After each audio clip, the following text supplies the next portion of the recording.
It's time to take a look at what's happening around Wyoming for Thursday, June 5th.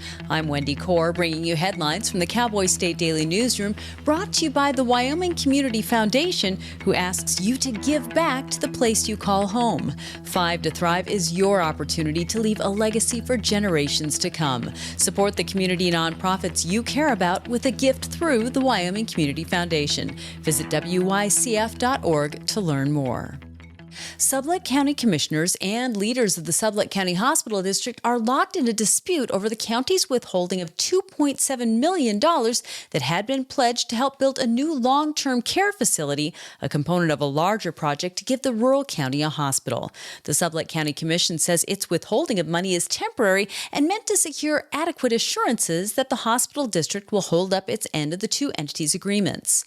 But Cowboy State Daily's Claire McFarland reports that the hospital district says it didn't breach any agreements, and the county government's move, even if it's temporary, could have a catastrophic effect on health care services in the county. It's a big controversy because the county on the one hand is saying, okay, this is temporary. We just got to work out these assurances. Whereas the hospital district is saying temporary, not this is hurting us now because we need these funds now to keep people on the payroll. So we're not pulling from payroll accounts and to get through that rocky startup phase where we have to show the federal government that we qualify for special rural hospital reimbursements under Medicare. Sublet County voters in 2020 approved the formation of the Sublet County Hospital District. The county currently has 2 clinics but no hospital, making it the only county in Wyoming without a hospital.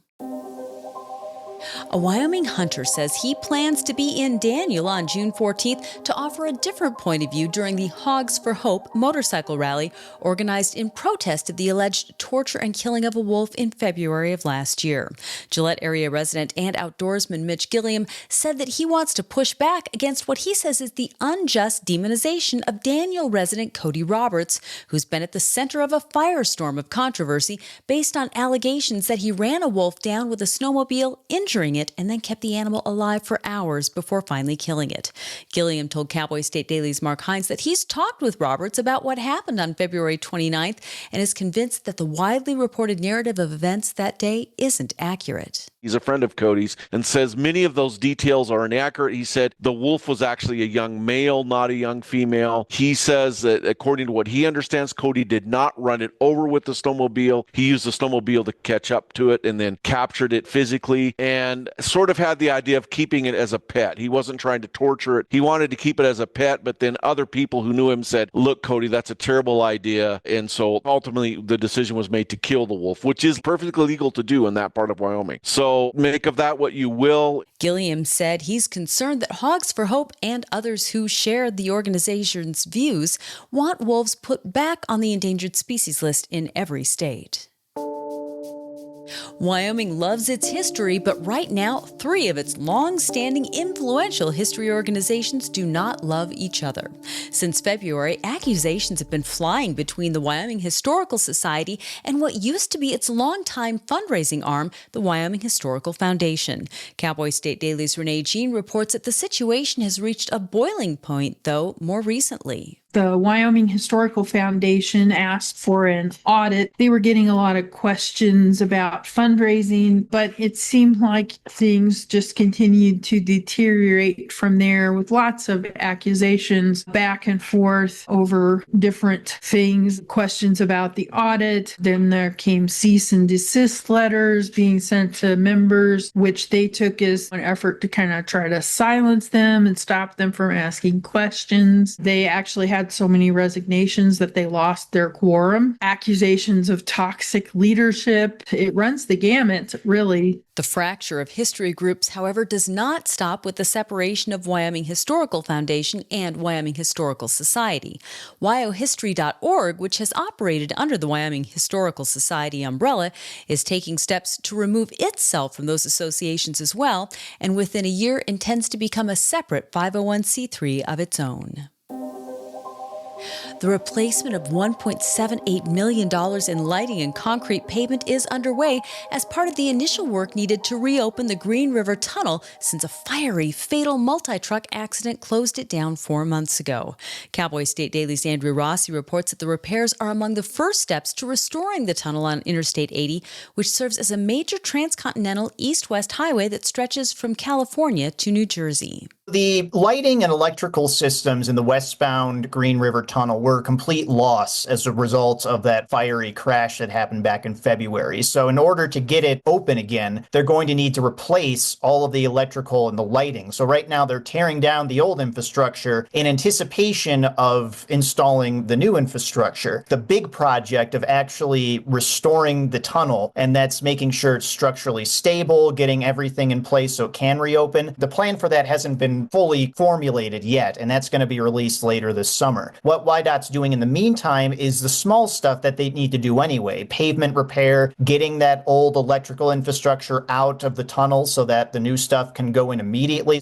The westbound tunnel has been closed since the explosive 26-vehicle crash on February 14th that resulted in the deaths of 3 people. An extensive amount of repair and reconstruction remains before the tunnel can reopen to traffic. That's what state highway officials have said. I'll be back in just 15 seconds with more news. Wyoming Relay provides telephone access for people with hearing loss and access for people with speech disabilities. We offer services and specialized equipment at no cost to you. No matter what your level of hearing loss or speech disability, Wyoming Relay can help. A 78-year-old Gillette woman at a local convenience store on Saturday narrowly avoided being taken for $22,000 at a Bitcoin ATM. She was far luckier than a Jackson man who was scammed out of $7,500 at the Bitcoin Depot ATM at a loaf and jug store in Jackson. He was, though, in turn, luckier than a woman who was scammed out of $18,000 at the same ATM in March. Like a traditional ATM connected to a bank, Bitcoin ATMs are legal and allow people to buy and sell cryptocurrencies. But Cowboy State Daily's Greg Johnson reports that as more Bitcoin ATM devices pop up around the state, people who want to scam others of their money are going to use them more. There are Bitcoin ATMs. They look exactly like another ATM, but instead of accessing your regular bank, you can buy Bitcoin, you can transfer it. And so this is now a new way that people can scam people. Instead of asking them to go and buy a bunch of gift cards and give them the information, the cash, them in, they will instruct them to go to the Bitcoin ATM and basically put money into it and convert it to Bitcoin and transfer it to them. And it's pretty much gone. Bitcoin Depot reports that it has nearly 18,000 of its ATM-like machines around the U.S., Australia, and Canada. Of those, 45 are in Wyoming, including one each in Jackson and Gillette. Cheyenne has the most, with 11. A Rock Springs woman and her boyfriend have both agreed to plead no contest to charges that they included a teenage girl in their group sex acts for more than a year. An affidavit filed in 40-year-old Jennifer Farney's case says she incorporated a teenage girl into sex acts with her boyfriend, 57-year-old Richard Turner, over the course of more than a year. Cowboy State Daily's Claire McFarland reports that the Sweetwater County Attorney's Office filed a plea agreement Tuesday in Farney's case, which could result in her spending up to 35 years in prison. The agreement follows another that was filed in May in the case against Turner, whose charges are more serious. Jennifer Farney has agreed to plead no contest, looking at that 25 to 35 on a few of the charges with which she was originally charged. I think a third of the many 66 original charges, which you rarely see as sentencing. It's much more common for those to end in a plea deal on this felony level. Whereas Turner, he cut a plea agreement that's like life in prison because there's that subsequent first-degree sexual abuse. So if you're a repeat first-degree sexual abuse of a minor, you could face the life in prison.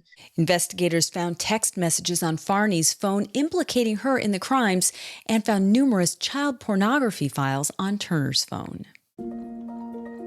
Well, just as summer is hitting and ratepayers across northern Wyoming are burning less natural gas, the utility serving several cities and towns wants to charge more for delivering gas to homes and businesses. Montana Dakota Utilities has negotiated a settlement agreement that would increase natural gas rates for residential customers by 15%, or about $8.12 on average for residential customers. The increase would result in a $2.12 million annual increase for the power company, according to Cowboy State Daily's David Madison. With this rate increase, what Montana Dakota Utilities is trying to do is recoup costs that it incurred while upgrading the pipes that get to your house to keep you warm with natural gas in Sheridan and Powell and the other communities they serve. And so they're going through the process, and you're going to see a bump in your bill if it passes. The Wyoming Public Service Commission will consider the settlement at a public hearing on June 24th. And an early elk migration out of National Elk Refuge might be partly to blame for a plunge in revenue from this year's elk antler auction in Jackson. The national and worldwide demand for antlers might be temporarily waning as well. That's what auction organizers told Cowboy State Daily's Mark Hines. It's a 58-year-old tradition in Jackson. The Boy Scouts are allowed exclusive access in the spring to the National Elk Refuge there to go gather antlers, which they then bundle them up and they put them for auction in the town square. This is a yearly event, and it has typically the last several years raised in the neighborhood of $200,000. This year, revenue plummeted all the way down to about only $109,000. So I talked to some organizers. There was upwards of 1,000 pounds less antlers than there usually is because the darned elk, it got warm early, and a lot of those bulls migrated off the refuge before they shed their antlers. So they're kind of shaking their finger at the elk for blowing the scene early. And then also the organizers are saying the bids just weren't as vigorous this year. Elk antlers generally sell by the pound and are desired by buyers for numerous reasons. Some people use them to make decorations or furniture. Others cut the antlers into chunks, which can be sold as dog chews. Proceeds from the antler auctions are split, with 75% going to the Elk Refuge and 25% going to the Scouts. And that's today's news. Get your free digital subscription to Wyoming's only statewide newspaper by clicking on the daily newsletter button on cowboystatedaily.com. And you can watch this newscast every day by clicking subscribe on our YouTube channel, or you can listen to us on your favorite podcast app. Thanks for tuning in. I'm Wendy Corr for Cowboy State Daily.